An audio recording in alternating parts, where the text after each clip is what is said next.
What's up, everybody? Welcome back to another Wisco Fanatics Wednesday. I am solo to start the show for a minute, but we'll get Jake in here when he's ready and when he's available. He's on his way home from work. So other than that, we're going to get going, and the Brewers and Phillies are also going, so we're going to have both of those going at the same time. Welcome to another live episode of the Wisco Fanatics Show, where we discuss the Packers, Bucks, Brewers, Badgers football, and basketball from an optimistic perspective. Wisco Fanatics is brought to you by Cardboard Legacy, Wisconsin's most complete sports card shop. Buy, sell, grade, and consign all at their location in Oshkosh. Alrighty, so welcome back again to another Wisco Fanatics Wednesday. It is just me for now. Jake is going to be here when he can. Jake is currently on his way home from work. There was an accident on his way home from work, so Jake's not in the accident, but he is being delayed by one. But today our plan is to kind of do some live updates as the Brewers and Phillies are going on. Full disclosure, I have it open on another window, so I'm looking at both screens at the same time to pay attention to the Brewers game that is currently going on. And then we're also going to discuss the third and fourth games from the Cubs series, the series against the White Sox, and then the first two games of this Phillies series in between innings and during breaks as they happen. So I want to throw this out there. The Brewers are currently in the bottom of the fourth inning. So we'll pick it up from here, and I'll catch the game up as it's been so far. But I want to let everybody know there will be a post going out probably today that our Milwaukee Bucks offseason plan is set. It's going to be June 14th, next Friday. We're going to have draft prospects, free agents, and we're doing those differently. We're not doing them by position. We're doing them by role. So for the draft prospects, we're looking at 3-and-D players, floor spacing bigs, defensive specialists, buckets, backup point guards, and more. And then we're sorting our free agents the same way. And then we're going to discuss some combinations of the two that we hope to see and that we would like to see work out for the Bucks. And then in addition to that, we're also going to come up with some potential trade ideas should the Milwaukee Bucks and John Horst be interested in upgrading their roster through a trade. So that's going to be next Friday on its own. It'll probably be 8 o'clock, like our usual Friday nights are when we do them. Our Packers shows have moved to Tuesdays, so we don't have to worry about those on Friday nights anymore, so people will have a little more time to watch those during the season. And other than that, we can pick up where the Brewers are at with the Phillies right now. They're in the bottom of the fourth, and Aaron Ashby is pitching today. And he's pitching because Robert Gosser is dealing with a flexor strain, and he's going to get a second opinion on it. Right now, he's on the 15-day injured list. There is some optimism as far as Pat Murphy's concerned that it could be a short-term injury, that it's just tightness, soreness, discomfort, and nothing more serious, but we'll see when he gets that second opinion. Tobias Myers was also called up today, so he is also with the Brewers, so potentially making a start in the rotation as well. Other than that, where we're at with Aaron Ashby, he's in the bottom of the fourth inning. So far, he looks pretty good. We talked about him during the Patreon watch party last night, and where we're at with Aaron Ashby is his last two outings in AAA were really good. The previous few were a little rough, a little rocky, still coming back from that shoulder injury.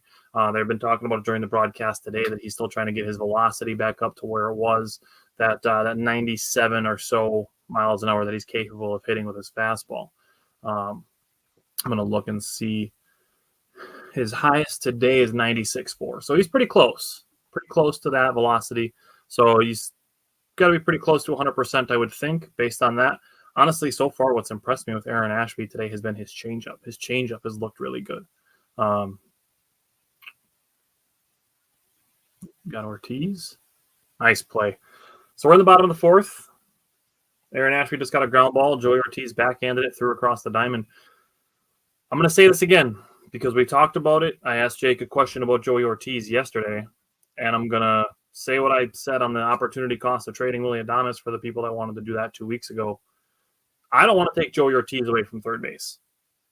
That's been a discussion as far as Willy Adames is concerned. Oh, you just moved Joey Ortiz to third base or Joey Ortiz to shortstop. I don't want to take Joey Ortiz away from third base. I think he's been playing very, very good defensive third base. Obviously, he was the NL Rookie of the Month for the month of May.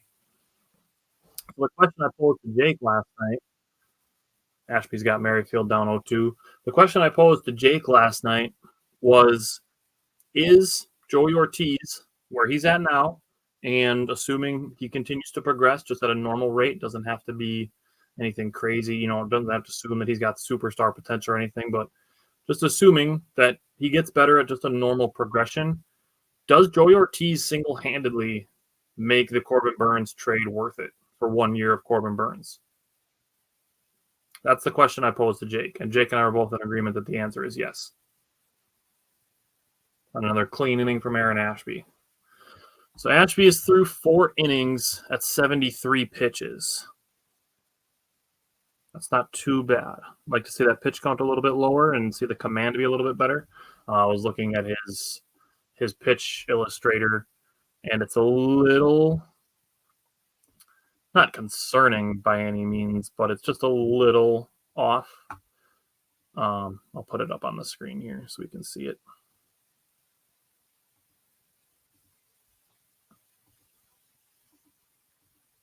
So looking at Aaron Ashby, the things that are concerning, I guess if you want to use that word, or if you just want to say like opportunities for improvement is usually the way we try to look at it, is just these sliders that are up here. Just the ones that are above the upper third. The sliders are ones you usually want to keep low, because if you hang a slider in somewhere like this, this is where, this ball should have been called a strike, but it was called a ball. But just ones that if a guy is sitting for a slider, that could be potentially a hard hit ball. All in all, I think Ashby's pitching pretty well, so I'm not gonna complain there. But we'll see what happens with the rest of this game. So far, so good, and hopefully more good things from Aaron Ashby as far as this game is concerned. We talked about last night and the day before on the Phillies. So going back to Game 1 in the Phillies series, they used Jared Koenig as the opener. Mainly for Kyle Schwarber and Bryce Harper. Those two, they have some kind of weird splits. Like they don't quite fit the mold as far as the general league is concerned. As far as lefty on lefty matchups, they're both actually like either better or pretty similar lefty righty. But it's more so than at that point about getting Bryce Wilson and Colin Ray away from having to face those two multiple times or a third time through the order. That way, when they're going through the order the third time, they're starting at the 4th, 5th, or 6th hitter. That's the logic with Jared Koenig.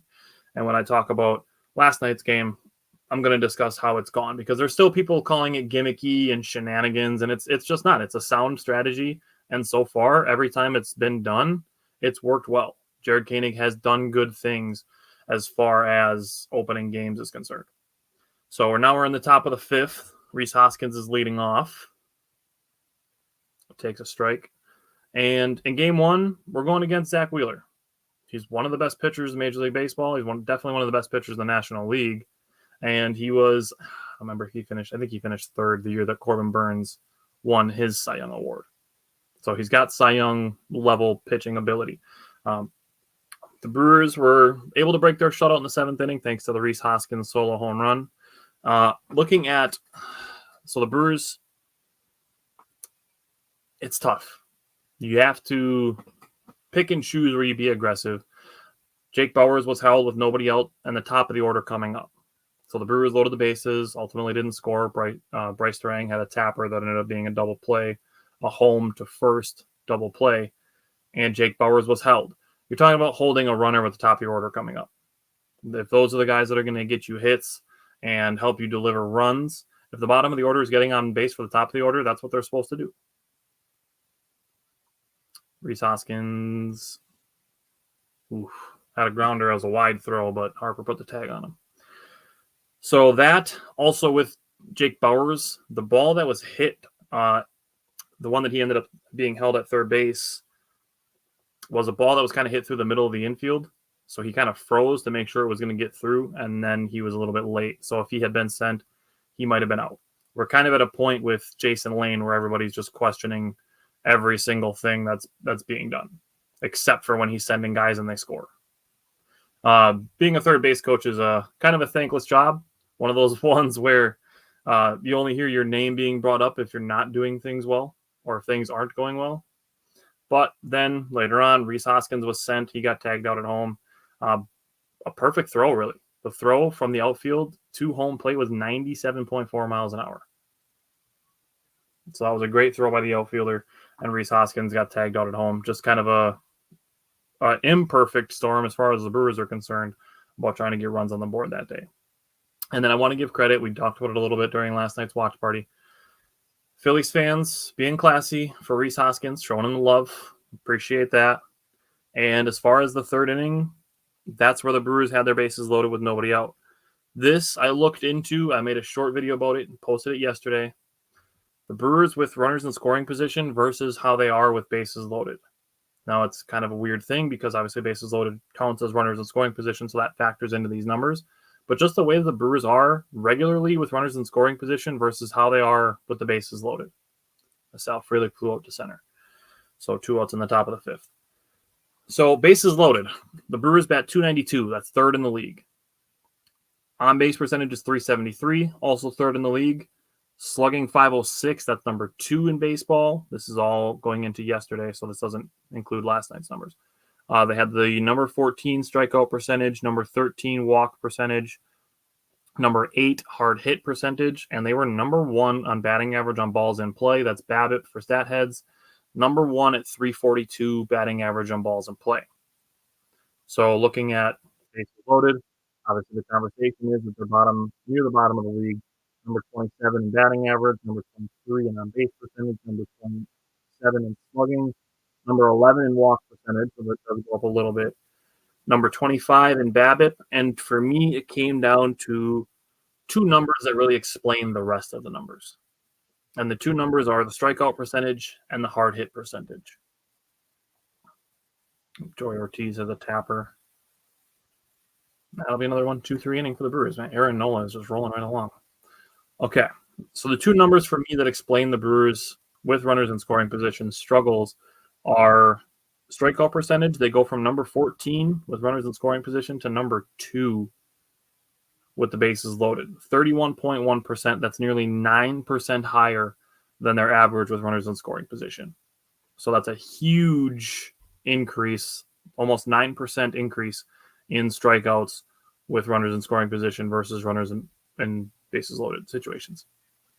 And then the hard hit percentage goes from 32% with runners in scoring position down to 17.6% with the bases loaded. So they're getting a lot of weak contact. That's how we've seen a couple times during the White Sox series. And again, in that game on Monday with the Brewers grounding into some double plays on some soft contact. Now, Jake and I discussed this a little bit. I think it kind of comes down to the approach, whether it's guys being a little bit less disciplined, guys just looking to, just trying to put the ball in gaps, or if they're just trying to get a little bit greedy and getting away from their regular approach a little bit. I can't say that. That's purely speculation. I don't know the answer to that question. I'm just trying to interpret numbers. I don't think it's that they're just going up there like blindly hacking.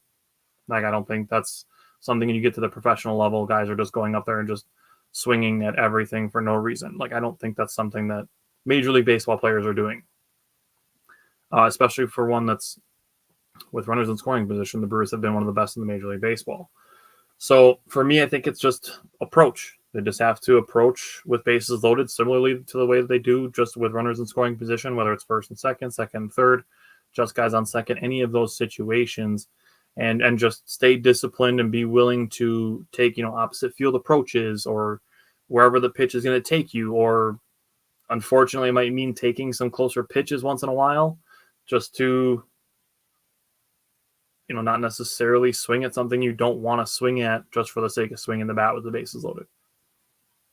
We've seen, unfortunately, some relatively ugly strikeouts when it comes to bases loaded situations, and obviously that's something we'd like to avoid.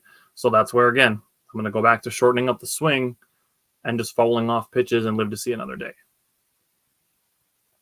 So now we're into the bottom of the 5th inning, and Aaron Ashby's back out there, which is good to see. Would love for Aaron Ashby to give 5 scoreless innings. That would be great.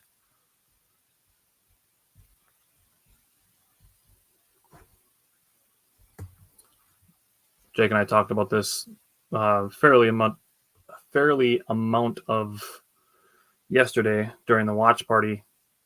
The Brewers and Phillies being number 1 and number 2 in Major League Baseball in scoring, both averaging over 5 runs a game, Game 1 being 2-1, and then last night being 3-1. Or other way around. 3-1, and then 2-1 last night.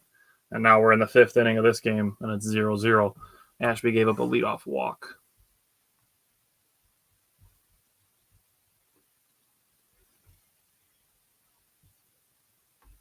Phillies squaring the bunt.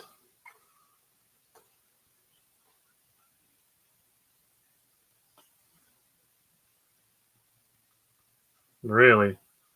Jeff Levering just said on the broadcast that was the first time a Philly had swung at a first pitch by Ashby.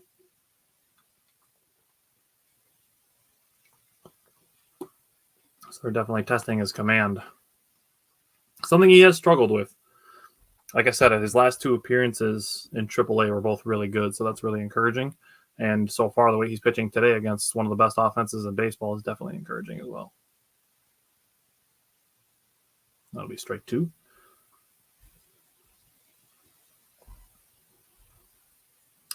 If you aren't subscribed to us on Patreon, we do live watch parties on Patreon. We're going to do our own post-game shows and give you kind of a little sneak preview of what that looks like. We throw on the old studio background, make it look real official, throw on some button-ups or some polos, and get all official with our pregame show. Lots and lots of information flying through those pregame shows. Lots of information going in those. Doing it, one game at a time for Patreon allows us to zoom in much more closely on individual games that if we did that on our regular Wednesday shows, we'd be here for 6 hours. Ooh, that was a close pitch. We'd be here for a long time if we put all the information that we do on our Patreon shows into the Wednesday shows. The next one coming up is June 30th, so there is some time to sign up for that if you are interested in it. Just search Wisco Fanatics on Patreon, and we'll definitely have some more posts going on that. Pache worked 0-2 back to 3-2. Would love for Ashby to finish this one off with a strikeout. Not sure you're going to get a double play on Pache. Unless he gets one right to somebody.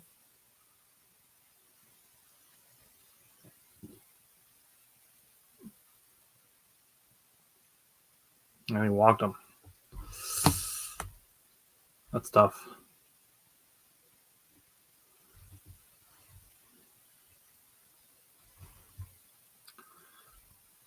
All right. Well, it's Chris Hook coming out, not Pat Murphy. What up, dude? What's up? Just carrying the show like usual. Yeah. It's pretty normal of you. Oh, how's it going? I haven't been able to check anything with the Brewers.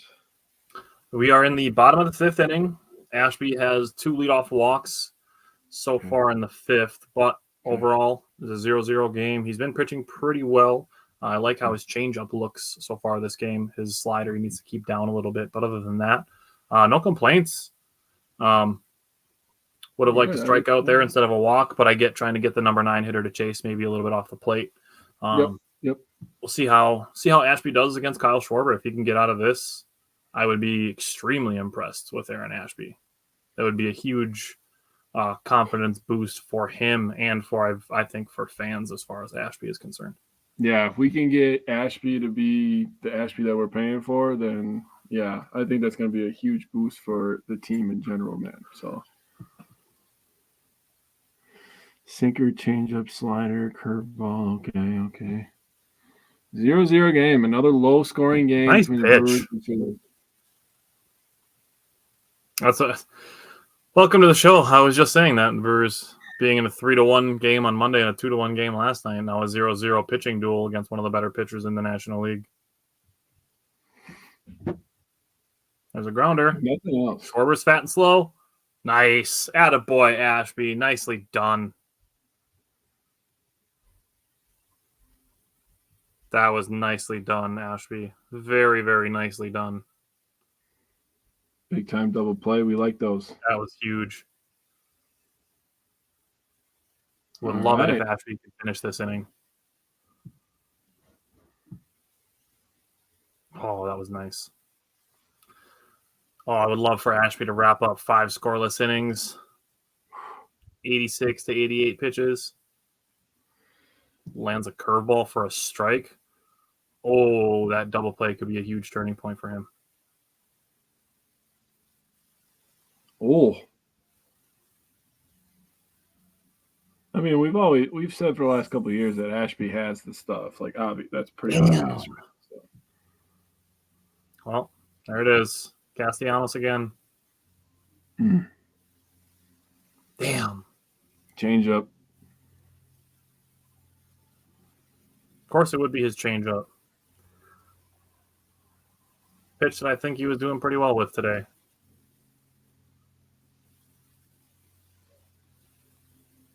It's only 2, so it could have been a lot worse, honestly, if they That's didn't a get good that double pitch, play. too. That's not even a bad pitch. Yeah. Right at the bottom of the zone.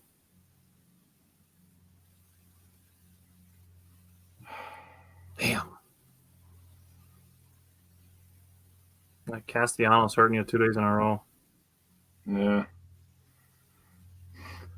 I mean, that just makes that double play even bigger. If Schwarber had been able to get on base somehow, I mean, you're looking at a potential grand slam or even a 3-run home run.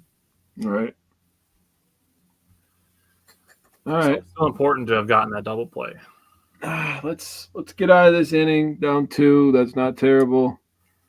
Who's up the bat next year? It's Harper. After Harper?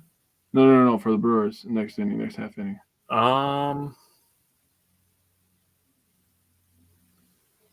Good question. It's one over the minimum, so. Oh, that was an excuse me. Harper's got 2 lefts today, huh? It might be Sal. Okay. Nice pitch, Ashby. That was a sinker right on the corner. The green mixed in with the red, white, and blue. That's weird. It's the Fanatic. Good call. That's what it's for. Man. Outside of that Castellanos home run, Ashby has been fantastic, honestly. Yeah. It's going to be Perkins? Totally guessing right now. Sanchez, then Perkins. Okay. And Nola has not thrown a lot of pitches so far. He's at 59 pitches through 5 innings. That's not great news. Yeah, averaging about 12 pitches an inning. The Brewers so far have gone 1-2-3, 1-2-3, single, then 1-2-3, 1-2-3, and 1-2-3. Jesus. Is there any thoughts that you wanted to throw out on Monday's game? I kind of talked through that one already a little bit. Monday's game versus the Phillies. No, not really. I mean, it was nice for Hoskins to get his ovation that he got. Awesome that he hit a home run. That was a rope. It wasn't like he mashed it and it went in the air. That was ripped, and that was just a straight line drive, and it didn't get higher than the fence. And no, but we got a pretty good start out of Wilson. He's been pretty underrated again, I feel like, especially in the role that they've kind of thrown him into. Mm-hmm. Milner, a good inning and a third, but I mean the offense has been quiet in this 3-game series versus the Phillies. But honestly, they faced some good pitchers, so I can't really be mad at it. Obviously, this game we're down 2-0, and we have some work to do, but they can still come back and put up a crooked inning, a 4 or 5 run inning at any point. That's what this offense can do it for you. So don't call this one a loss yet, just saying. And yeah, that's all I got on that. I mean, the Brewers are playing good defense, and they're competing. I mean, they lost 3-1 and 2-1 in back-to-back games against the team with the best record in baseball right now. So if you're a Brewers fan and you're saying that the sky is falling and we're not going to compete with the Phillies or the Dodgers or enter NL team, settle down a little bit. Sorry. I mean, no, I was talking to the fans. I was agreeing with what you're saying and telling. Adding on to your sentiment. Yeah, I mean, shit. I didn't even go on Facebook last night because I just knew what was going to happen. For me, seeing people saying things like the Phillies are a World Series team and the Brewers are not. It's like, okay, I didn't know the World Series was played in June, but all right. Right. And how can you say that at all? I mean, the Dodgers every year started the year out on fire, and everybody would call them a World Series team until they play in the playoffs. Yeah.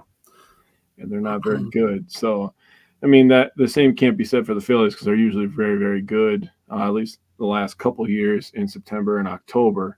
So who knows? Maybe this is their year to go back to the World Series, and maybe they'll win it. But nobody knows right now. Nobody's saying that the Brewers can't get on fire. The trade deadline still hasn't happened. We still have a bunch of people we're going to get back.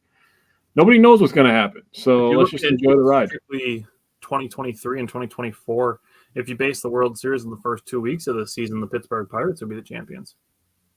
Yeah, true that. We talked about last night's game. I've thrown a couple things out there. I want to talk on Jared Koenig. Blake Perkins is batting in the top of the sixth with 1 out. I want to talk on Jared Koenig again. I'd said I'd had some stats on Jared Koenig as the opener. People calling it shenanigans or gamesmanship or just ridiculous or whatever they want to call it. Calling Pat Murphy that he's too much like counsel for using the opener. And it's just because it's not conventional baseball. Mm-hmm. That doesn't make it irrational or bad strategy. It's a strategy that they're trying to use to help the starting rotation get some extra innings out of them. Yeah.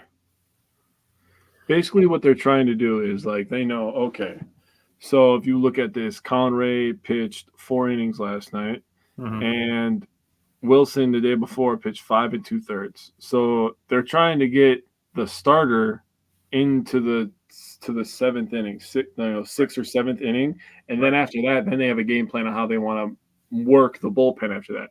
So I believe that it's super smart. For me, that's a chess move, and compared to maybe everybody else is playing checkers, that's one of those kind of things in my opinion. So I love it, and Koenig has been very good in it the last 2 days, especially only giving up 1 hit. I have all of his numbers as an opener, so I'm going to give you that. But I've talked about it when they did it in the Boston series, that for me it's about leverage. We talk about leverage when we talk about the bullpen, and a 0-0 game against good left-handed hitters, that's a high leverage situation. Yes, there's a lot of baseball game left, but you're looking at a tie game regardless of the inning with good hitters coming to the plate versus, say a 4-2 game in the 7th with the bases empty. There's a difference in leverage there, so I understand the thought process that way as well. So Jared Koenig, as an opener, has done it 4 times, twice against the Red Sox, twice against the Phillies, has pitched 4 1/3 innings, given up 2 hits, 1 walk, 6 Ks, no runs, and a 133 opponent batting average. Nicely done. You can't tell me it doesn't work because he's been fantastic. Yeah, and he's putting the Brewers in a good spot, getting them off to a good start in the start of the game. If the Brewers etch out a couple of runs in the bottom of the first, I mean, you wouldn't be complaining about it if the Brewers won every one of those games. I believe I want to say they're 2-2. They got to be 2-2. Because I think they won the 2 Red Sox ones and they've lost the 2 Phillies ones. Yeah. And, none of those are because of Koenig. I mean, Koenig helps you get on the right foot to start your wins off, but Koenig didn't lose the Brewers the 2 games they lost to the Phillies. Right. And last night's game, I mean, did you talk about that at all? Nope, that's where I was going. Okay. You want to start? You can start. You take the lead. You were gone for the first 15, 20 minutes. So I was kind of chomping at the bit. So we did a live episode last night on the Patreon. So if you joined us for that, appreciate it. Would appreciate all of you to come on over. Honestly, it'd just be a great time. Watch some baseball together. We're going to watch some football together and some basketball together in the future. But just talk through some scenarios. And last night we were talking, and one thing that we talked about is, the Brewers had runners on base in the 9th and 10th inning, and they just didn't get the big hit. And that happens sometimes. And it's not a reason for anybody to freak out and be like, oh my God, this team's terrible. And go look at their numbers in the totality of the season, because that tells the real story up to this point. They just didn't get the big hit last night with runners in scoring position, but they still have that capability of doing that. So as it was a frustrating loss and we had our opportunities, There's going to be a lot more of those, by the way, through the rest of the summer. So if last night hurt your feelings and you had heartaches all night when you were trying to sleep, probably sit this one out. Just take a step back. Just take a step back. We keep saying it in baseball season. I'm probably going to say it 1,000 more times before we get to October. You have to zoom out in baseball. You have to. You can't do one game at a time and let your emotions ride high and low on one game at a time. Yeah. In the playoffs, sure, you can let them ride a little bit higher one at a time. But in the totality of the season, like you just said, they're playing 162 of these. Mm-hmm. You're gonna give yourself the emotional roller coaster 162 times potentially. Yeah. That's Oh, man, that sounds stressful, to be honest with you. Self-torture. Even if they go on a 16-game winning streak, you're sparing yourself for 2.5 weeks. Man, that's it. So, got to zoom out. Got to zoom out. Got to zoom out on baseball. Mm-hmm. Look at it by series. That's how we usually do it. If they don't win a series or forbid they get swept and lose today, you're just going to look at the next one and say, get them next time. Yep. And that's where we're at. They're not going to win every series. And coming into this series, I was looking for the Brewers to take 1 out of 3. We want the Brewers to win every series, and that's our goal for the Brewers is just win series because we're not expecting to go 162-0. But if you can win 2 out of 3, that's a 104-win season. Obviously, we're not expecting the Brewers to be in that situation, but just keep winning 2 out of 3. That's usually our goal, but they're not going to win every single series. We know that. They're going to get swept. They're going to sweep people. Things are going to happen like that. So don't let one game, one series even freak you out. Last night, to me, it was the pitching that really stood out. Mm-hmm. Colin Ray in the bottom of the 4th took a ball off the ankle, still had the presence of mind to run and flip the ball over to first base and get the out. That was awesome. He responded by getting a quick ground out after that and then finishing the inning with a strikeout. That was great work by Colin Ray. Yeah. Then Brian Hudson, later in the game, his cutter was disgusting last night. He was throwing cutters that guys couldn't touch. It was like 5 to 7 miles an hour slower than his regular fastball, and it looked great. It was totally messing up guys' timing and their eye level. It was awesome. Speaking of awesome, that was a really great play by Willie Adames. And Oli Paredes is pitching the bottom of the 6th inning. Got down 3-0, worked back 3-2, got a grounder to Willie Adames, took a high hop on him, picked it, and threw it over to first base. That was a nice play by Willie Adames. I just saw it. And then 8th inning, Elvis Aguero, that's when he gave up the home run to tie the game. That is what it is. Mm-hmm. It's the first home run that Elvis Aguero allowed the whole season. The Phillies have a 1-out single. The first home run that Elvis Aguero has allowed the entire season. After that, Chris Hook and Willie Adames came, settled him down, and he followed with a 4-pitch strikeout. You go look at last Tuesday, he gave up. He was a little erratic. Chris Hook came out. Willie Adames, they settled him down. He responded with a 3-pitch strikeout. So settling down Elvis Aguero, that definitely worked in the Brewers' favor. He was able to keep the game at a 1-1 game, give the Brewers a chance. That's all you can ask for. There's a chance, especially when you're playing the class of the league, the class of the entire Major League Baseball, one of the teams with the best record. Just give yourself chances. Mm-hmm. The Brewers, to their credit, despite not having won games, and call it a moral victory if you want, but they have not put themselves out of any of these games. Yeah. They're competing. Yeah. So, again, the top 2 scoring teams in Major League Baseball go into extra innings tied 1-1. And that's where this one ends. Obviously, Castellanos hurt the Brewers last night. Hurt them today so far, but I'm really not going to complain about Aaron Ashby giving us 5 innings of 2-run ball. Right. It gives you a chance, like we just said, giving you a chance. So what did you think about last night? Well, I felt like the pitching was clutch for the most part. I want to give Colin Ray a lot of credit. He got into some high leverage situations by himself, and he got out of them. So that was absolutely tremendous. Brian Hudson is still a stud. Don't care what anybody says. He's still a stud. He's a monster. Figueroa was good. Like you said, he gave up the one homer. And Trevor McGill, absolute monster, dude, honestly. Oh, thank you for bringing Trevor McGill up. When you're done, we need to go back to Trevor McGill. Okay. My opinion on McGill is McGill has taken the lead for the setup role when Devin Williams comes back. So you have McGill take the 8th inning, give you gas, give you that big knuckler, and then you're going to have to deal with the airbender. So you better pray to God when you come up to the plate because you're seeing a whole lot of movement and a lot of different pitches. Hey, hey, what's up, Connor? How we doing, buddy? Connor was with us last night. So McGill has really taken the lead for that setup role, in my opinion. He had 3 Ks last night. He was fired up. Just got the second out there. So there's a runner on second with 2 outs, bottom of the 6th here. And just want to give a shout out to Blake Perkins.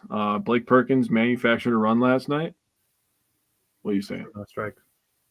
Oh, just want to give a shout out to Blake Perkins. He manufactured that run last night. Monasterio did a good job getting contact, but Blake Perkins was literally 90% to home plate by the time the ball got to the defenders. Right. So he was like, not doing that, fielder's choice basically. But he grounded out the third. They had pulled the infield in, and Blake Perkins knew it, and he manufactured a run. So that's just smart baseball by him. He's been playing tremendous defense as well. So big shout out to him. Now, we have to have a conversation about Trevor McGill, so I'm going to let you take it away. We've talked about relievers, and I'm going to go back to something that I said, that relievers are role players. Mm-hmm. They are there to play a role. Mm-hmm. Can you just throw out a number? I don't know the exact number. How many times do you think Trevor McGill has pitched more than 1 inning? Going to assume 0 off the top of my head. I'm going to say I want to say I don't know how many innings he's pitched either.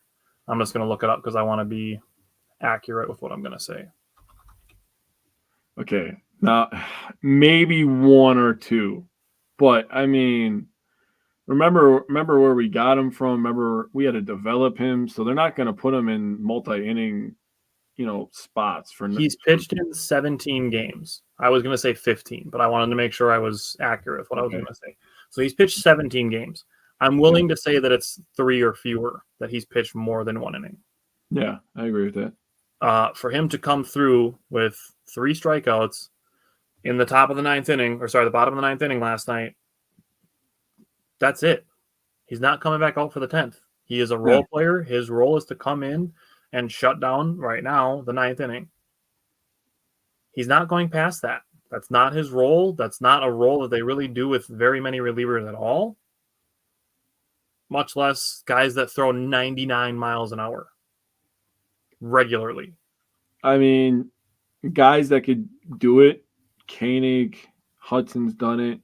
I've seen Piamps do it last year, but like Kevin Herget is one of Milner, them. But I mean, honestly, it's few and far between. But at this point, Herget got used a couple of days ago, so maybe he was not at his pitch volume for the week. So I mean, it's not even about who's available in the bullpen. It's really I want to talk about just Trevor McGill. It's just Trevor McGill that I want to have this conversation on as far as last night is concerned. You're not sending him back out there for another inning. You're not having him do the up down and get done and ready again in another inning. They're not doing that with Trevor McGill. They're not doing that with anybody who throws 99 or 100 miles an hour. Right. Especially one who got hit on the elbow by a pitch, that came back at him 99 miles an hour the week before.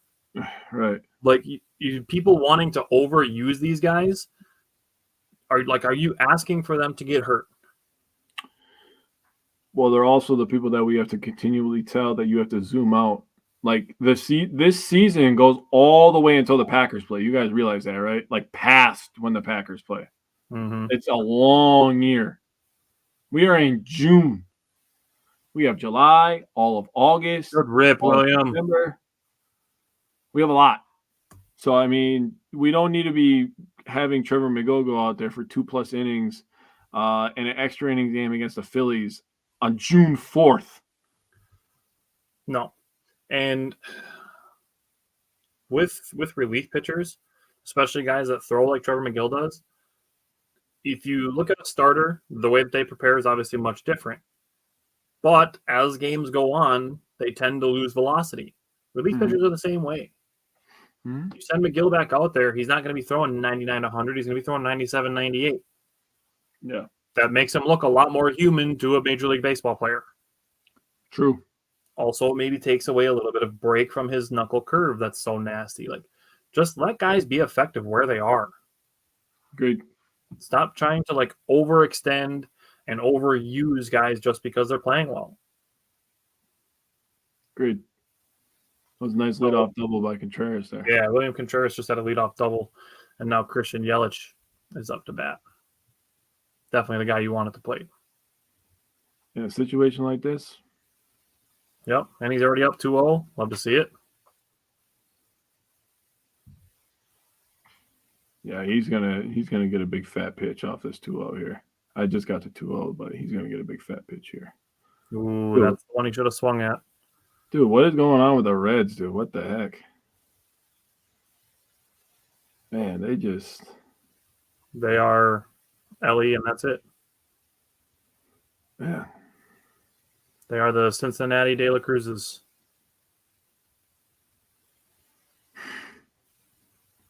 It's actually a sick name, honestly. The Cincinnati De La Cruzes. All right, come on. I got That's 2-1. You on 2-2 for Yelich yet? I just got the 2-2. He just fouled it off. He's picking up the baseball and flinging it. All right, now we should be pretty close. They got Hobie warming up in the old bullpen there. I love me some Hobie Milner. He just looks like a guy that's not like a professional athlete. I'm sorry. He just looks like a regular guy. Then he goes down there and scrapes his knuckles on the ground and he freaking strikes people out. throws a slider that moves 84 inches. You're like, what in the... Let's call Yelich 3-2 count. Yeah, come on. Come on, Yelly. Full ball. Yelly versus Nola. This is a good battle right here. This is going to end up being like a 14-pitch at bat. Yep, so that's getting out of play. Yelly doesn't get enough credit for how much he battles up there, in my opinion. He does a good job battling with two strikes, man. He may not always get a hit, but he makes the pitcher work a little bit at least. All right, come on, Yelly. We need one, baby. Another foul. Look at the Cubs. Bums. Yeah, that's the thing. If you want to complain about something going on, how about the Cubs? So bad, dude. They just let the Chicago White Sox end their 12-game losing streak. I was, every time that we would beat them this past weekend, I was like, they're on a 9-game, 10-game, 11-game. I'm like, all right, that's what I like to see. We don't want to be the ones that the streak ends on. All right. We're at third. Let's get a run here, guys. Thomas, you know what to do, buddy.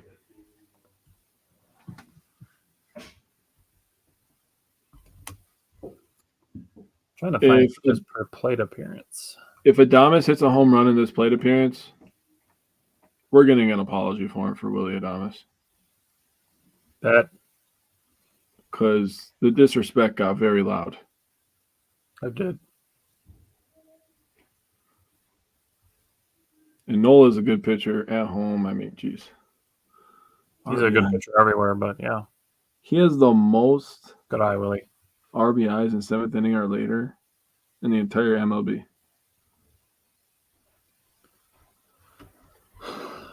Trying to find where I can find pitches per plate. You know what that tells me? That tells me that Willie Adames is the definition of lock-in, boys. He's the human example of lock-in. All right, he's down 1-2 right now.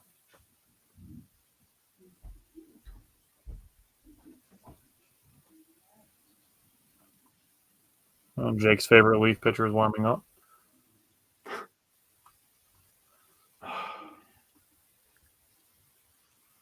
Not this guy. Oh, that was a good hit. It was a good hard hit. Just foul.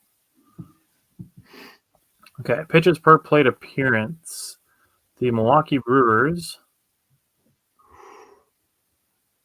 are 9th in Major League Baseball.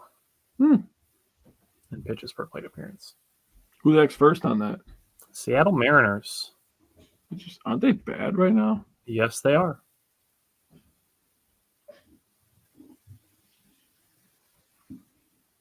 Oh, you might be in there. Oh. That. Murphy was asking Contreras.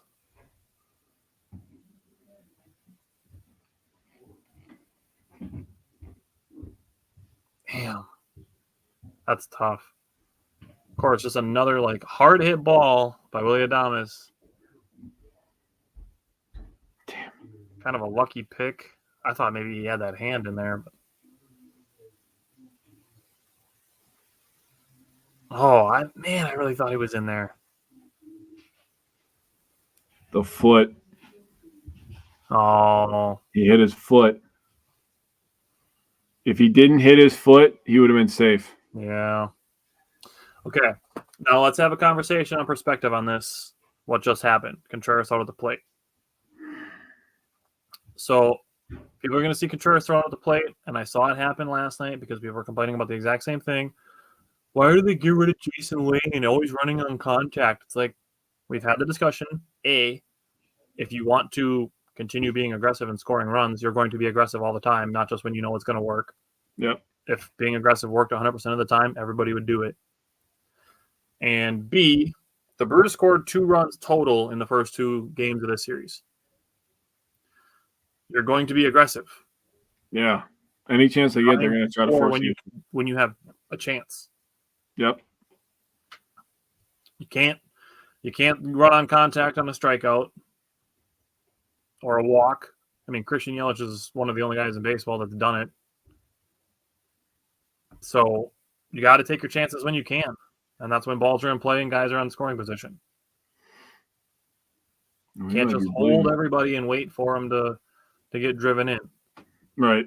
The give and take there is you got to kind of bet on how often guys score from third on contact plays versus the batting average in the situation of the guy that's coming up to bat.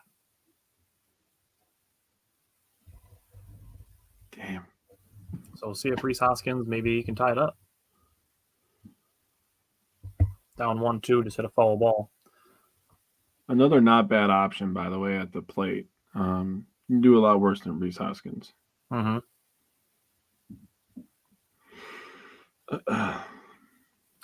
Let's say he does. Let's say he does hit one home. Then people are going to say something like, "Oh, well, if you had held Contreras, that would have been a 3-run home run," which isn't also the case either, because you assume if Contreras stays, that Bohm throws the ball to first base and Willy Adames has a ground out, and it's still a 2-run home run.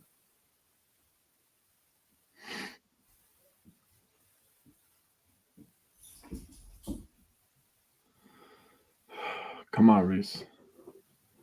Get old one, baby. Just like game 1. I want this one to be a moonshot. Find some grass.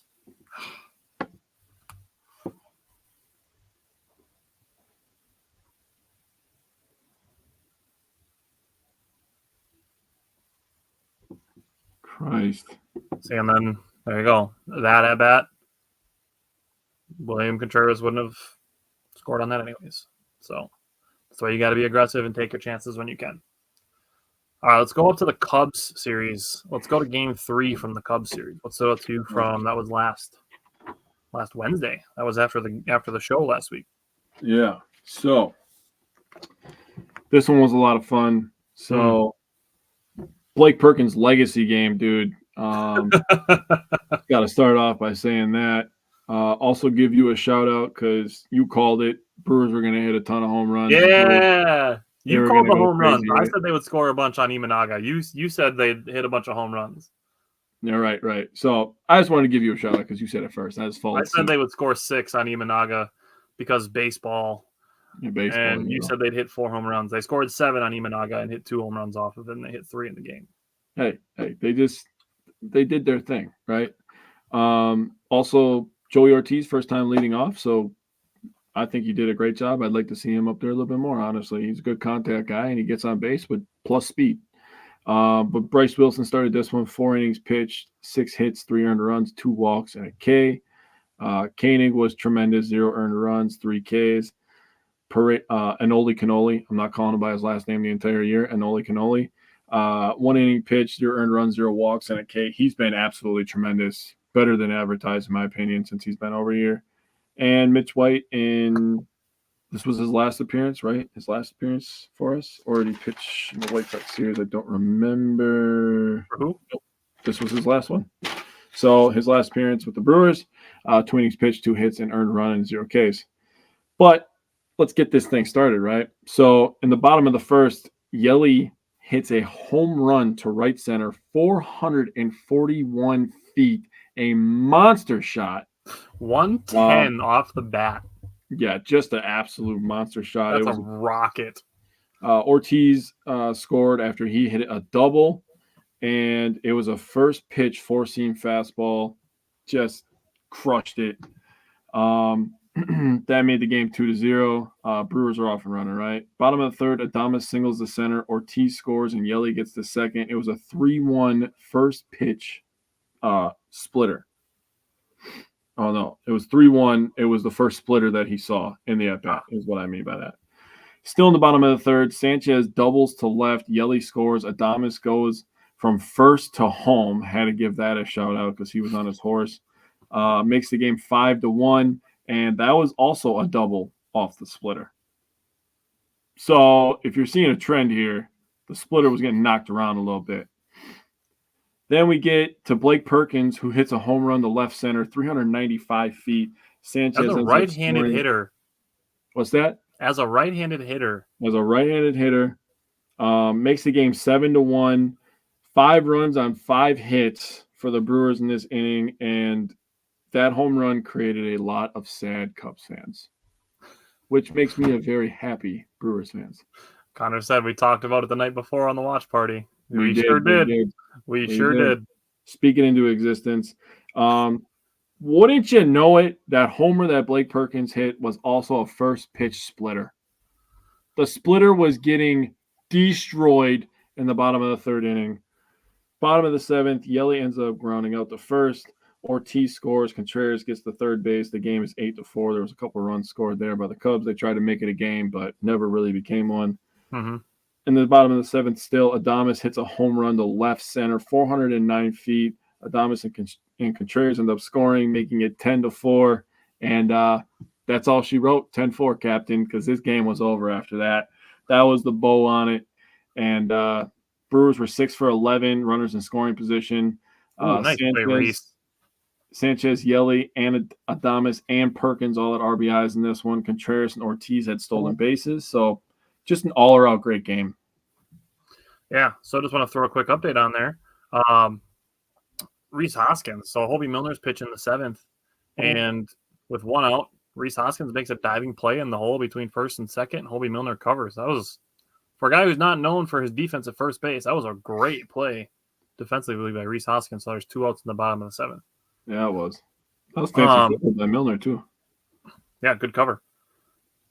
So looking at Game 3 against the Cubs, as Hobie Milner starts 0-1 on Kyle Schwarber, you talk about Joey Ortiz leading off. He had actually a really good defensive start in the first inning and then led off with a double. So just a great start for Joey Ortiz.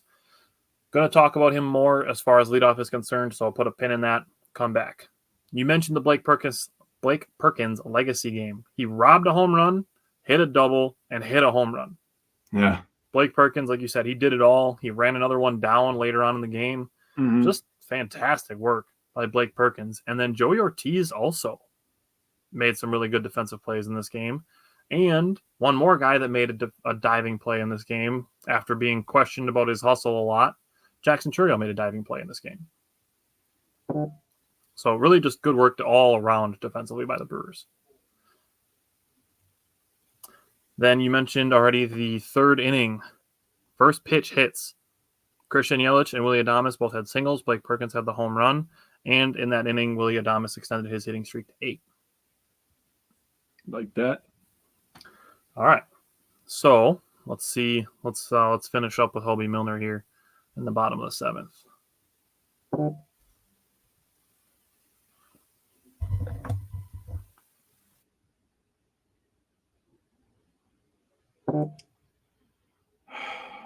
Jesus Christ.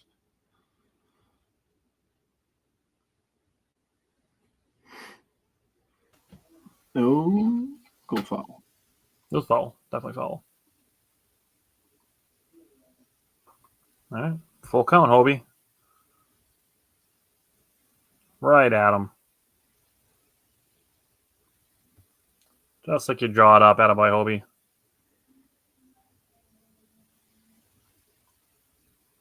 And take a seat. All right. Sounds good. All right. So, Game 4. what do you think about game 2? Why don't you start that one, my man? Game 4, my guy. Game 4. I'm looking at game 2. We're going to the next one, not the previous one. Yep. That makes a lot of sense. We already talked about game 2 last week. So, game 4, Willy Adames in the bottom of the second inning with a leadoff double extended his hitting streak to 9. The Brewers got a lot of 2-0 damage by the bottom of the order, the bottom 4 of the order, and Bryce Terang in the bottom of the 2nd and the bottom of the 7th. Gary Sanchez had a sacked fly that made the game 1-1. Sal Frelick had a 2-out single and scored on a great dive that produced one of the pictures of the year. Sal Frelick diving into home plate on a Joey Ortiz double. So more good work by him in the leadoff spot. Or no, not the leadoff spot. He was batting 9th that day because they're a righty, not a lefty. I'm getting ahead of myself because that's the conversation I want to have. Then in the bottom of the 7th, Blake Perkins manufactures a run. It's a 2-out single, steals second, gets the third on a wild pitch, and Bryce Terang singles him in, and that makes the game 4-3, put the Brewers ahead for good. Yoel Payamps needs to have some love given to him for how he finished the top of the 6th inning with the Cubs, kept them from potentially taking the lead in the top of the 7th as well. So the top of the 6th comes in for Colin Ray, gets the last 2 outs of the 6th inning, comes back in the 7th, gives up a single and a fly out, and then Hudson comes in and gives up a 2-run home run. Now, Brian Hudson, we've talked about him being a stud. However, he is human, not perfect, but despite seeming like the Terminator this year, he is human. Only the 3rd time all year that he's given up runs, and the 1st time since May 4th. So he's going about 4 weeks in between giving up runs. So my biggest takeaway from this is the offense picking him up in the 7th and 8th inning. So Brian Hudson gave up the 2-run home run. The Brewers score a run in the bottom of the 7th and tack on 2 insurance run in the bottom of the 8th and win this one 6-3. Gary Sanchez just hitting nukes out of the ballpark. The home run that he hit, 442 feet, had to outdo Yelich by a foot. Not quite as hard hit though, only 107 and a half mile an hour off the bat. So that was my main takeaway. Hudson being human, but the offense picking him up. So for me, I mean, a lot of people did good stuff on offense. Sanchez had a couple RBIs, 3 RBIs to be exact. Perkins, Terang, and Ortiz also had RBIs. Sanchez with the big-time home run, right? He had the clutch gene over the homestand. Damn. But a thing, this feels wrong, but I want to give the Cubs credit for always fighting back, tying the game multiple times. So that made the game pretty exciting, and made the Gary Sanchez home run really, really, really exciting in my opinion. But in that inning, I mean, the Brewers I believe they had bases loaded, right? Yeah, they had bases loaded. They had bases loaded, and then Owen Miller came up the bat and hit into a double play. And that's what made – oh, no. Did they only have 2 on? Yeah, I think they only had 2 on. But before that, I thought they were going to squander the opportunity to score a run when the game was tied at 4. And, grounding into the double play didn't help. But then Sanchez, I believe it was a 2-2 or 3-2 count, and he just unloads on a baseball. So great stuff by him. Sanchez has been an absolute great signing in the offseason. So For sure.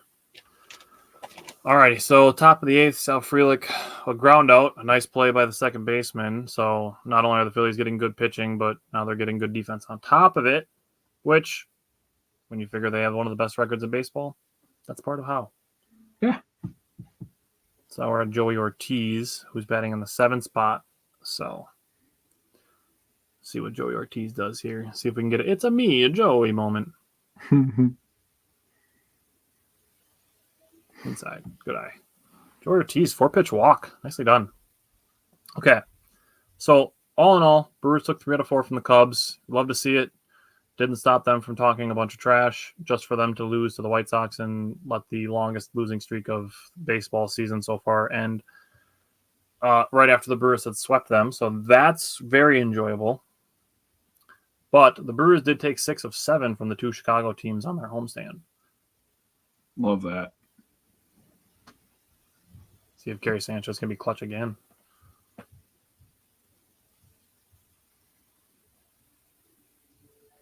I wonder what his batting is like. He smoked that baseball, too.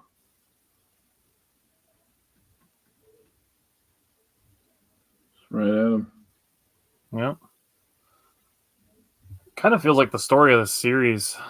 Yeah.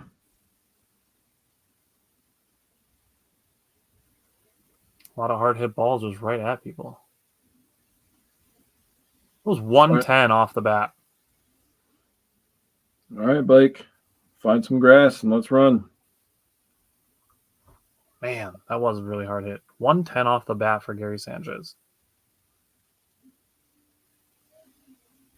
Interested to see what the expected batting average ends up being on that one. That's a good pitch. Yeah, you ain't doing much with that. Yeah, right on the paint. Gary Sanchez is batting .353 in the 8th inning. Whew.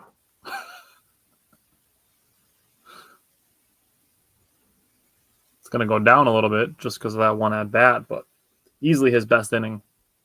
Be a good off day for the crew tomorrow. Yep.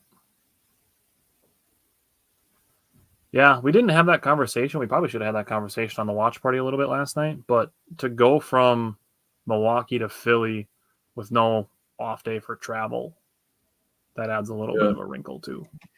And then on top of that, you're playing like, I'm just going to say it. You're playing shit team, and then you're going against, straight on the road against the team with the best record in baseball right now. So it's tough. All right, so Blake Perkins struck out, so we'll be at the top of the order in the 9th inning. So if there's anybody you want to have coming up, it's the top of the order. Yeah, they're going to have to figure it out, make it work. White Sox, game 1. Man, if we talked about just all the hits, we would be here for an hour. Every starter was on base at least twice. Yep. 23 hits in this one for the Brewers. It's most by any team in the majors so far this season. They scored 12 runs, which ties their season high of runs by the Brewers this season, and they had no home runs in that 12 runs. Yeah. 18 of the 23 hits were singles. Sheesh. They were just playing base to base and just you go here and you go here, station to station. Yelly had a five hit game, his 5th of his career. So congratulations to him. Absolutely tremendous. But we picked this one up in the bottom of the 2nd inning where Ortiz hits a double to right field. Frelick ends up scoring 2 hits and 1 run in the bottom of the 2nd for the Brewers. Get to the bottom of the 4th. Perkins singles to left, Frelick to 2nd, Ortiz. Oh, Frelick scored and Ortiz to 2nd. Sorry, terrible handwriting. Apologize for that. Made the game 3-2. And then Yelich decides on the 69th pitch, which we had a post about. Just had to We happen, did. right? It had to be done. He singled to right. Ortiz and Perkins end up scoring. Contreras gets to 2nd. Gives the Brewers the lead 4-3. 3 hits and 3 runs in the bottom of the 4th. Bottom of the 7th, Terang singles to right, and this inning was long, by the way. They went absolutely ham in the 7th inning. Turang singled to right. Frelick ends up scoring. Perkins gets the third. Game is 5-5. Contreras then singles to left. Perkins scores. Turang to second. Game is 6-5. Brewers were like, yeah, we're going to take this lead thing, and then we're just going to, just keep it. So double it and give it to the next person. Yelly has a kind of an excuse me swing, ends up doubling to left field. Turang and Contreras score on an error. The game is now 8-5. The Brewers are blowing this one open, and you felt it in the air as you're watching this one. And Tyler and I were busy on Friday night, sitting in the press box for the T-Rats. So I had to rewatch this game, and it was a lot of fun. I already knew the outcome, but it was still fun. Bowers ends up reaching on an error on an infield single to the shortstop, and Yelly ends up scoring. Game is now 9-5. Frelick, after Bowers, doubles to center. Bowers scores. Hoskins at third, 10-5. 8 hits, 6 runs, and 1 error in the bottom of the 7th inning. That's fun. Bottom of the 8th, Yelly singles to left. Turang scores, 11-5. Oliver Dunn gets in on the action, singles to left field. Adames scores. Game is 12-5. 4 hits and 2 runs in the bottom of the 8th inning. Everybody was hitting. 9 for 27 runners in scoring position and 16 left on base. Dude, they had 16 left on base and they scored 12. 27 attempts, plate appearances with runners in scoring position is absurd. That is absolutely just uncalled for. You mentioned with the double by Joey Ortiz in the second inning. That's twice in a row, 2 days in a row, that Sal Frelick scored from first base on a Joey Ortiz double. Yeah. So mentioned every starter on base twice. Tobias Myers. Now he got, I'm not gonna say roughed up, but pitching with 2 strikes, he had some close misses, he had some not close misses, a few foul balls, and then he had some pitches that just got too much of the plate. So my thoughts on Tobias Myers, some potential development points for him is his 2-strike approach and his command. Mm-hmm. And the 4th inning for him, I think, was actually pretty good. Gave up a 1-out single, a double, and the runner got out at home on a ground out and then got a fly out to finish it off. So he finished strong, is what I'll say with Tobias Myers. Now, people are wanting him to develop in AAA, which I understand. Right now, he's currently still a AAA level pitcher, but the Brewers, their organizational depth at pitching has been tested. It's going to continue to be tested. That's why Tobias Myers is back. Now, my alternate perspective on that specific situation with Tobias Myers is with the Brewers needing him in the majors. They need him to eat some innings. I'm glad that he's around Chris Hook and Jim Henderson. So the alternate perspective of Tobias Myers having to spend a little bit of extra time in Major League Baseball as opposed to having him in AAA where his competition level currently suits him the best is he gets to be around the leaders, the lead scientists of the pitching lab, if you will. Love that. So that's definitely a good thing for Tobias Myers to get to be around Chris Hook and Jim Henderson more. So just an alternate perspective on Tobias Myers. Now, when you talk offense, Christian Yelich struck out in his first at-bat, then followed out with 5 hits. And Bryce Harper's got a deep center, and Blake Perkins catches it like he usually does. So Payamps is pitching the bottom of the 8th. Got 2 outs. Harper hit a deep fly ball, but it was caught. So 2 outs in the bottom of the 8th. So when we get to the top of the 9th, we'll stick with the game. Okay. Christian Yelich, strike out his first at-bat, then 5 straight hits. 2 doubles, 1 kind of lucky, and 5 runs batted in. Was the 4th time in franchise history to have 5 hits and 5 RBI in one game. He tied Paul Molitor for 5 hits games in Brewers history. That's so sick. And seeing him talk about it, being anytime your name is brought up in the same sentence as Paul Molitor and seeing him be excited about it is cool. Also, it was his 300th career double. And with this game, his batting average went from 297 to 325. Yeah, it skyrocketed. And the exit velocities on his hits, 107.1, 105.8, 109.2, 85.1, and 96.3. The double was 85.1? The accidental double was 85, yeah. Holy crap, dude. I can't believe that was 85 miles an hour. Probably a fastball that was high, high Yeah. velocity, but for his on-purpose swings, 107, 105, 109, 96. Mm-hmm. That's squaring up the ball. The Brewers, this was their 8th game of 10-plus runs. That leads Major League Baseball. You want to know, give me a date, like a day, a month, and a day of when you think it took them to get 8 games of 10-plus runs last year.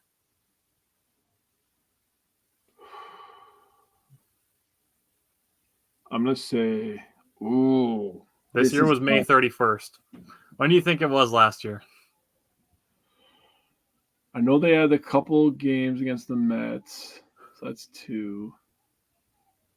I'll say July 25th. Longer. August? Yep. It's in August. My gut was telling me to say August. August 10th. Farther. 20th. Farther. 30th. August 27th. No. It took them almost 3 months longer last year to get to 8 games of 10-plus runs. Jesus. If you don't think that's a difference that the Brewers have this year, and you really want to complain about them being aggressive, there is your proof in the pudding right there. Wow. Personnel is a factor, but strategy absolutely is too. I agree. Okay. So the Brewers, they had 10 total 10-plus scoring games last year. Okay. So we're not even at the All-Star break, and the Brewers only need to score 10-plus 2 more times for them to meet their total from last year. Wow. Brewers are 10-8 without a home run. They're 10-8 in games they don't hit home runs. Only the Brewers and San Francisco have winning records without home runs. Interesting. Sal Frelick was on base 4 times. Blake Perkins had another wet gem, took an extra base hit away in the top of the 8th. And the Brewers' 23 hits is a Major League Baseball high for 2024. Yes. Now, the last thing I want to say before we close the book on Game 1 of this series, if there needs to be any other reason to be optimistic about the Brewers or their chances on winning the division or doing something in the playoffs, whatever your benchmark is, they gained 5.5 games on the division in the month of May. Yeah. They had a half-game lead going into May, and they exited May with a 6-game lead on the NL Central. That's reason enough to put respect on the Brewers. Yep, agreed. All right, so we're gonna pause here with Game 2 of the White Sox series. So after the top of the 9th wraps up, we'll talk White Sox Game 2 and 3 and give any other thoughts we have on today's game, and that's where we'll be. So Andre Monasterio is leading off. All right.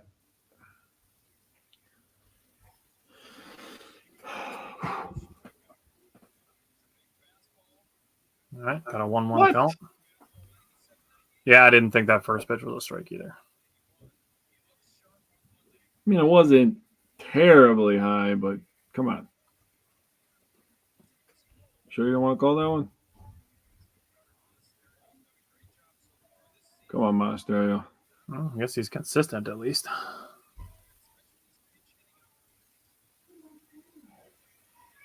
That one was more of a strike than the first one. Yeah.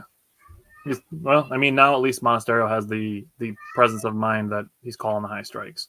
Yeah. That's what prompted the swing. 98 is tough. That's tough up there, dude. We spent a good amount of time talking about high fastballs last night.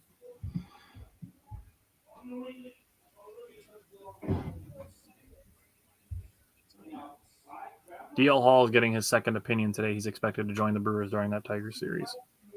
So that would be a boost also.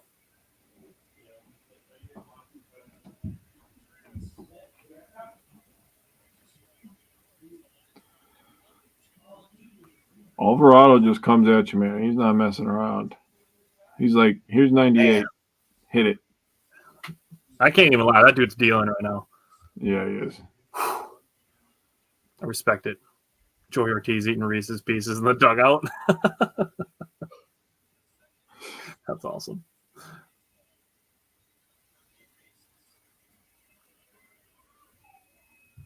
Not chasing that high. This will probably be the first time Brewers get swept this year, or they've been swept. I don't think they have been. No, I think they lost. They've lost a couple series. They've only lost like 3 or 4 series. But Yeah, the that's- Yankees and the Padres are the 2 series I remember them losing, and they still took 1 out of 3 of those 2.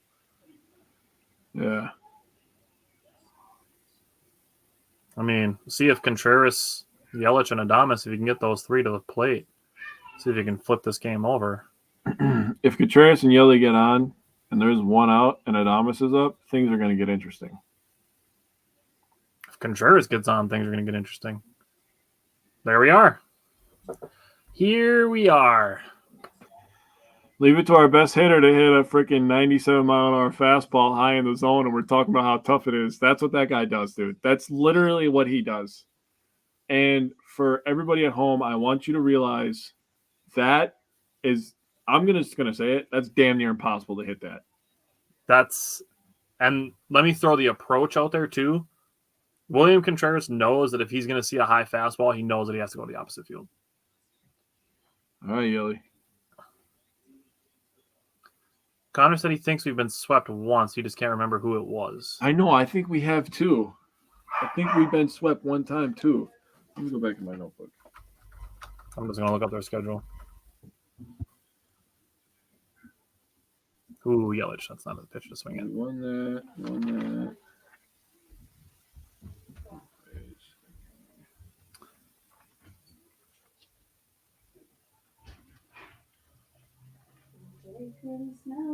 Yankees, Rays, they won a game in that series. They didn't get swept in April. I think we have. I don't remember. Didn't get swept. No, we haven't been swept. You haven't been swept? Okay. Nope. They lost 2 out of 3 to Miami. They lost 2 out of 3 to Houston. Yep. They lost 2 out of 3 to Kansas City, 2 out of 3 in Chicago.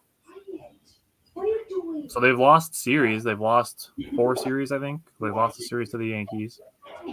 Yeah, no sweeps. No sweeps. Well, that's a good thing. Not that that I'm going. disappointed I was wrong. I'm This is happy. already that- interesting. Contreras on base and Yelich up the bat.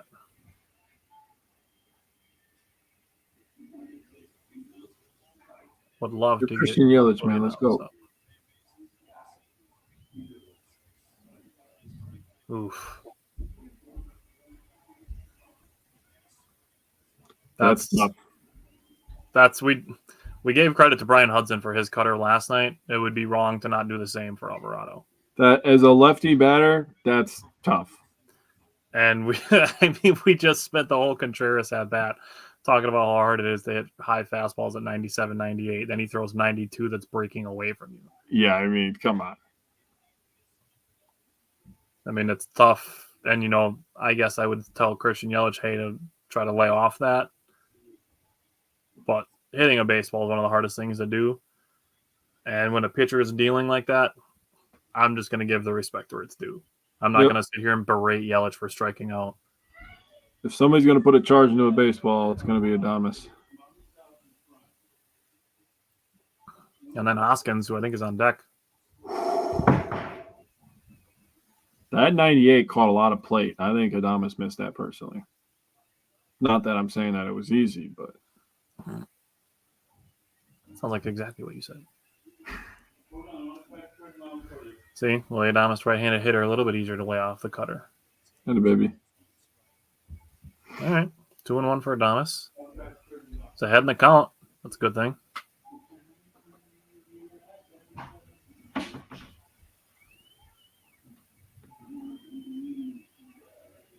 Let's go, Willie. Oof. That fastball is nasty right now. Yeah, that cutter is got great drop to it. Mm-hmm. And 4 2-2 or 5 miles an hour off of his four-seamer. 4, 5, 6 miles an hour even off of his four-seamer.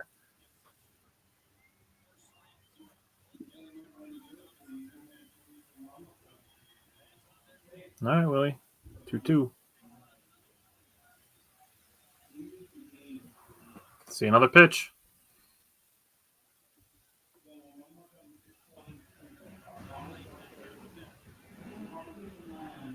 Yeah, just want to say we got to give a shout out to the net behind home plate, saving everybody's lives because those people didn't move nearly fast enough. 98 will do that to you. Yes, good. Good take. That's tough. That's an insane take. Bro, that's a ball. Settle down, Bartman. It was inside. 3-2, 2 outs. Okay, just leave it alone. I'll get it. That was that one better take. Oh, that was a nice pitch. he was looking for the cutter. If that was a cutter, it would have been inside with it being a four-seamer. That's strike. That's tough though. You weren't doing anything with that anyway. damn. I gotta say, I gotta be honest. I'm really impressed with that half inning that Alvarado just put up. It's good stuff. Alvarado's a good player. Phillies have some good pitching. Obviously, we saw that on full display. Brewers have good pitching too. I mean, they were 1 or 2 hits away in this series from winning the series, winning 2 out of 3. Let's call it what it is, right? Well, let's look at it too. Just looking at as far as the Brewers pitching goes, the Brewers are holding it together. Yeah, like it's duct tape, masking tape, super glue, the glue, gum, glue chewed sticks. gum. It's everything the Brewers are, everything they got to hold together the starting rotation. Yeah, and they held the Phillies to 3, 2, and 2. The team that averages 5 runs a game, they held them to 7 runs in a series. Yeah. So yeah, the Brewers' offense cooled off for a series, but as we just discussed with the White Sox series, and we have 2 more games to go through quick before we get out of here. But the Brewers' pitching, honestly, through this series is pretty good. I don't have any complaints as far as pitching goes, even though they got swept. They got swept, but I'll tell you this, I'm not losing any sleep over that. They competed, and with everything that we have, I feel pretty good about where the Brewers are sitting. Mm-hmm. They're going to have a well-earned off day after a great homestand that they had. Yep. They lost a couple close games, tough ones in Philly. They're going to go to Detroit, hopefully take 2 out of 3 from them, and then they're going to come back home for some more home cooking. So I'm going to be just fine. It is June 5th, 2024. I think the Brewers are going to be just fine. Yep, and as we're still probably about a month away before trade stuff starts ramping up. So, We're probably about a month away from people having reactions where I can be like, okay, I'll hear that. But not every single complaint. But in July and August, I'll start listening to people if they have concerns, if things become trends. Not June. We're not doing that in June. Nope.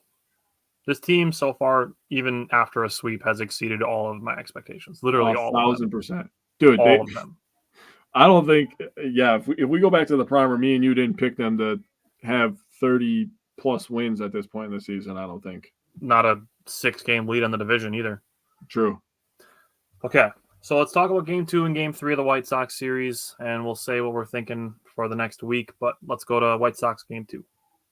Yeah, so Gosser started this one, 5 innings, 7 hits, 3 earned, and 3 Ks. Let's just all come together for a prayer circle. Hopefully he's okay.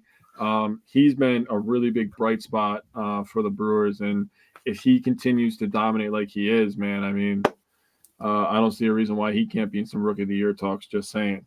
But absolutely, I'm going to give a shout out. 0 walks from the pitching staff, 0 walks from Gosser again. That's probably my favorite part about him, honestly, is the command. He's not a guy that's going to go up there and throw 100 and overpower you, but he is – I just like watching him pitch because he's such a technician with how he does things, and it's like, oh, that's so beautiful to watch. You need that contrast, too. I'm really glad you brought that up. That's a really good conversation to have. We had that conversation last year with guys like Ray and Hauser. Yeah. You need that contrast of guys who have, like, overpowering stuff and nasty movement and 98-mile-an-hour fastballs. You need the guys that throw 94, 95, but paint corners. Oh, dude, it's such a beautiful thing to watch when it's done correctly, and Gosser's so good at it. And he's still developing. I think people have to understand that, too. He's still got, a changeup that he's still developing. And once he's only 14 years old in the face. Dude, he looks like a baby, man. He looks like a baby. We need to get Joey Ortiz to teach him how to grow a mustache. just at least a mustache, right? In the bottom of the third, we'll do the scoring real quick here. In the bottom of the third, Ortiz hit a double to right. Terang scores. Ortiz 12th double of the season. It's 1-1. Bottom of the seventh, Adames singles the center. Contreras and Terang score. Yelly gets to second base. Two out RBIs for Adames in the bottom of the seventh. And then we get to the 10th inning. Adames absolutely smokes a baseball to the shortstop. He was hit so hard the shortstop couldn't even handle it. Contreras literally could have tried to perform a backflip, a somersault, and stop to tie his shoes in the amount of time that it took him to walk to home plate. So great job by Adames, good approach. Great job by Contreras getting on base. Well, he started on base, but great job for him just, scoring, I guess. He's just great. So we're just going to give him credit. Finish the play at least. Finish the play. But, Brewers ended up winning this one, walking it off in 10 innings, and that's great. And everybody had the good feels on Saturday. Yeah. So Willy Adames in the seventh inning, the RBI that he had in the seventh inning, his 400 and 401st career RBIs. Yeah. So good for him on that. He also made a lot of really, really good defensive plays in this game. Yes. So I wanted to give credit to Willy Adames for his defense. This is the game that I wanted to have the conversation of Joey Ortiz and Bryce Terang. Because right now, I want to have the conversation. I think they are interchangeable. I think they're interchangeable, that you can have Joey Ortiz leading off against lefties and Bryce Terang batting ninth, and then flip it around and have Joey Ortiz batting ninth against against righties, and having Bryce Terang leading off against righties. So I'm really thinking they're like interchangeable at this point, and they're both succeeding. So I cannot wrap my head around why people are complaining about things that are working. Gotta stop. We gotta stop complaining about things that are working. If it ain't broke, don't fix it. That's where the phrase comes from. If it ain't broke, don't fix it. Stop trying to force extra things to happen. Agreed. Be grateful for what you have. That's working. Yeah. Okay, that was the conversation I wanted to have on Joey Ortiz and Bryce Terang. Mm-hmm. Game 3. What stood out to you from the finale of this series, besides having the brooms ready to go? So Peralta had a tough first inning in this one, but he absolutely settled in. Mm-hmm. Goes 5 innings for us, 4 hits, 3 earned, 1 walk, and 7 Ks. And honestly, he picks up the W, and it was his first win since April 30th versus the Tampa Bay Rays. The bullpen was awesome. Anoli Canoli picked up his first career save, so great for him. Bottom of the second, Bowers hits a double. Ortiz scores from first base. Ortiz got on. He got on base, and he ends up scoring from first, so he showed his plus speed there. Jackson Churio unloaded on a baseball, 384 feet to left field. It reached a height of 116 feet in the air. Oh, a little Prince Fielder home run there, huh? That is insane, dude. When I saw that, I was like, oh, that's going in the old notebook guy. That's awesome. Bowers and Sanchez scored on the homer. It was a hanging slider, 84 dead middle, and Jackson did not miss it. Just awesome. Also love that the offense picked up Freddie after a tough first inning. Again, wanted to repeat that because Freddie battled in the first inning. Bottom of the 8th, Sanchez ends up singling. Adames and Frelick score, making the game 6-3. And just really wrapping this up, I have some notes on 7th inning or later when you get done with your breakdown.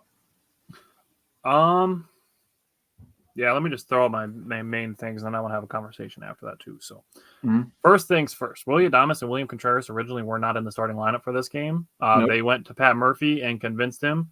He went into it. Pat Murphy said, hey, I was going to give you guys the day off. He said, go out, think about it, come back. They came back. They said they both wanted to play. I like that the manager is approachable. They want to set that record, dude. That's what they want. So I enjoy that from them. And I enjoy Pat Murphy being willing to listen to his players also. I appreciate that from the manager. Yeah. I mentioned Freddie Peralta, his fastball, it was kind of hot and cold. 43 pitches in the first inning, and then only 54 to get through the next 4 innings. Yeah. So good work by Freddie Peralta. His changeup continues to improve. I got several called strikes on it. Having it break down into right-handed hitters is nasty. That's what Devin Williams' changeup does to people. Yeah. If Freddie Peralta starts throwing Devin Williams' changeup or something close to it, he's going to be the ace we know he can be. Dog, if he starts throwing that, we're going to start having some Cy Young conversations because then you're not touching him. For him to be fastball, slider, curveball, changeup, and all of them be plus pitches, that's fair. Yeah.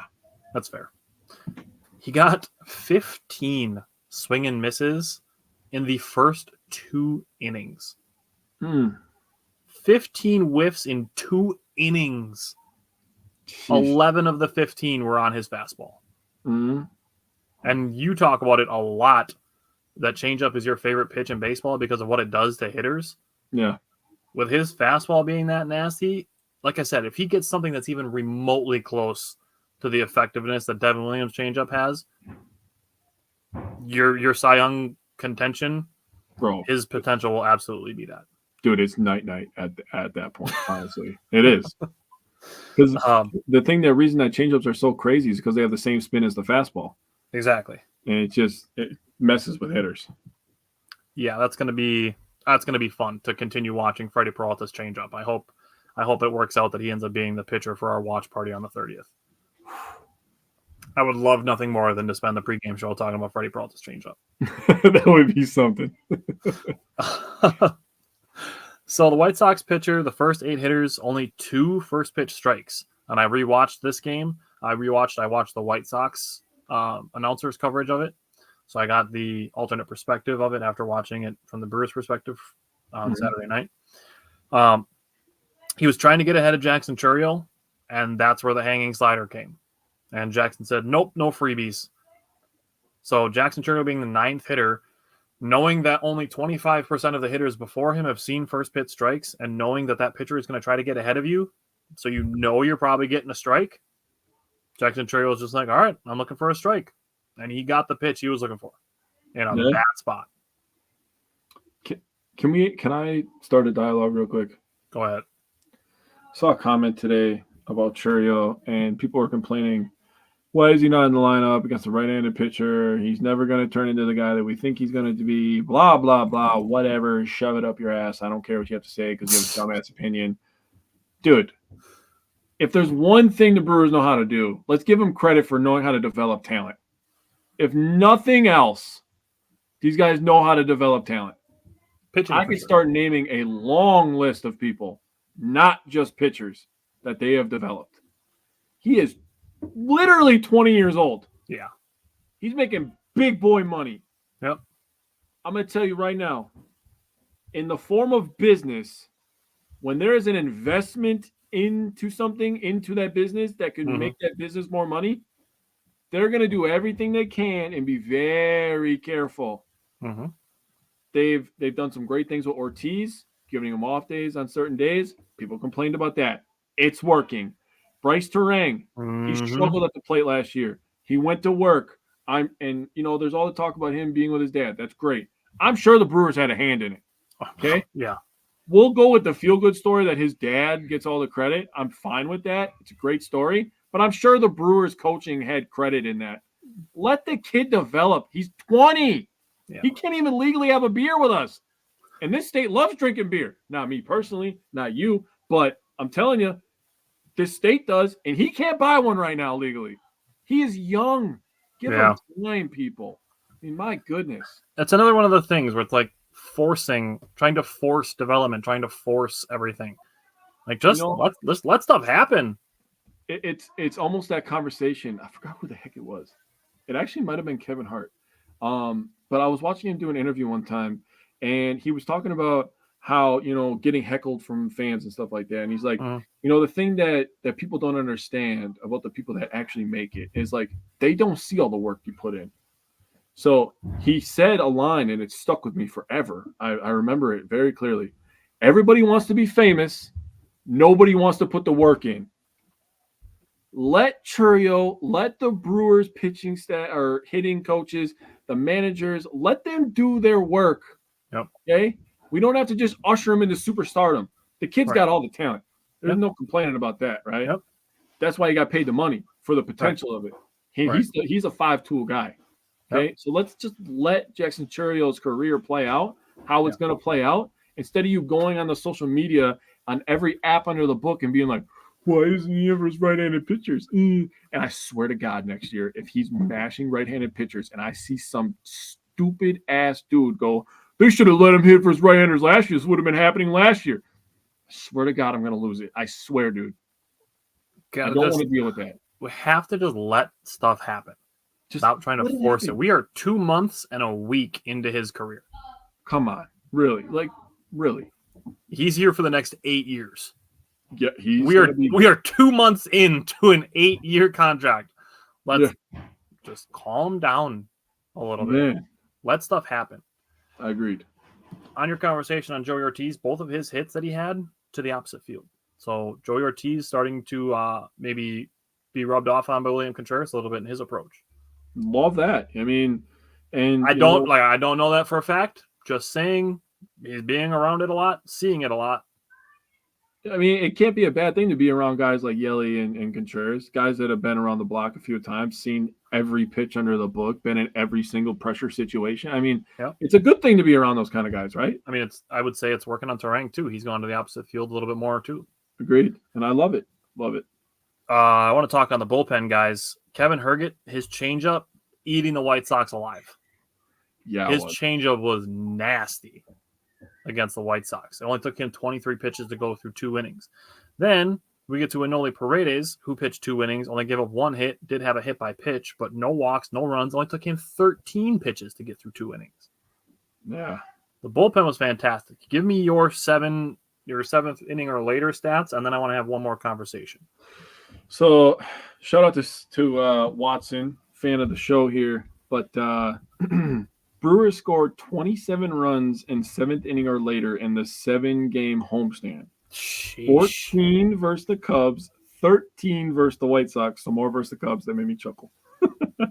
The team slashes 383 average, a 468 on base percentage, a 543 slug, and a 1,011 OPS with 7 extra base hits. That's in the 7th inning or later. Now listen to this Willy Adames. Willy Adames in the 7th inning or later, just the homestand. He had a 667 average with an OPS of 2.03. Yeah, that's stupid. And 9 RBI. And everybody should have saw the stat last night about Gary Sanchez having 7 RBIs and 3 hits in the 7th inning or later over the homestand. So, I mean, the Brewers were just mashing. Yeah, you could say that. The last conversation we need to have, Tommy Pham is soft. I don't care what you say. I don't care who you're a fan of. Tommy Pham is soft. Come on. Soft. Charmin Ultra soft.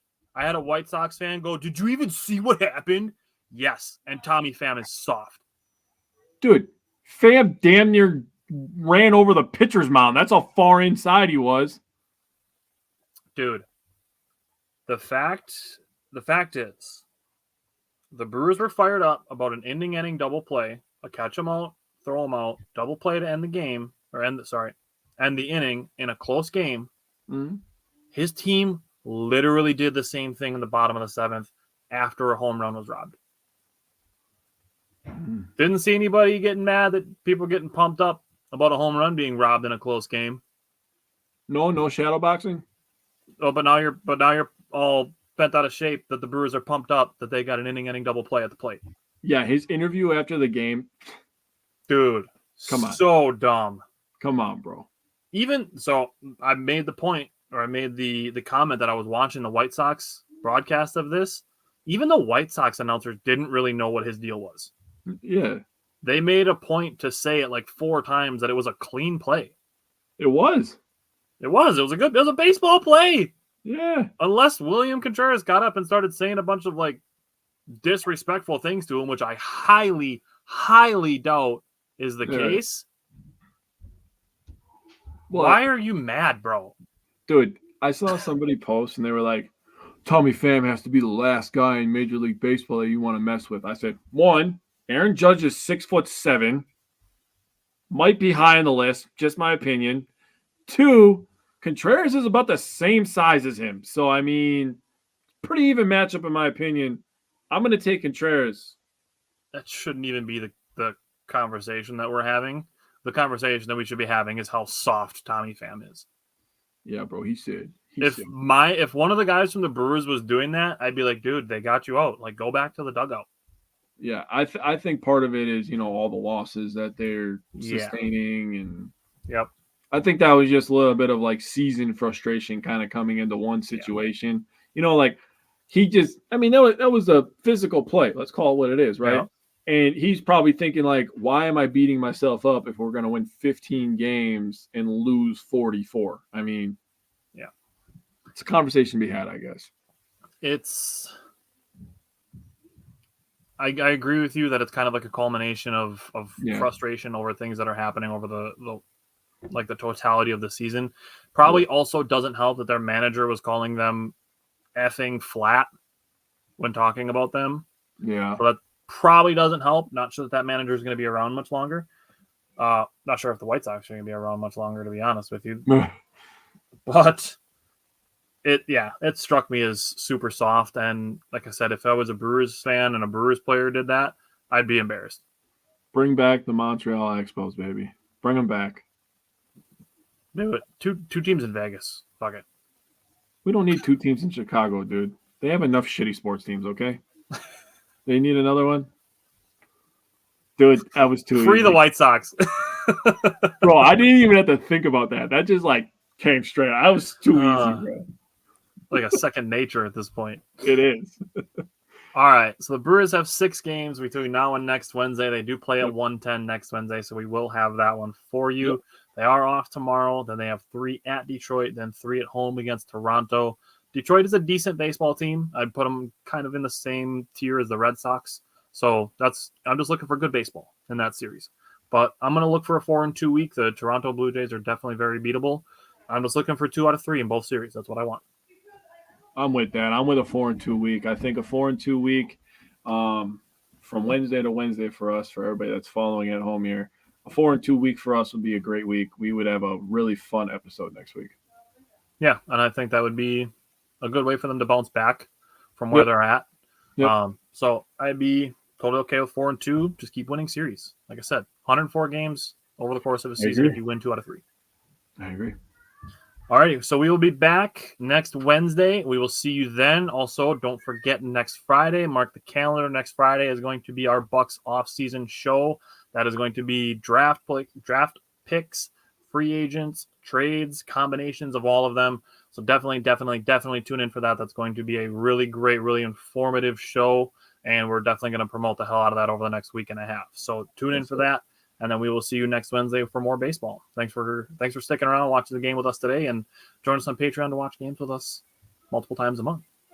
So we'll see you guys next week.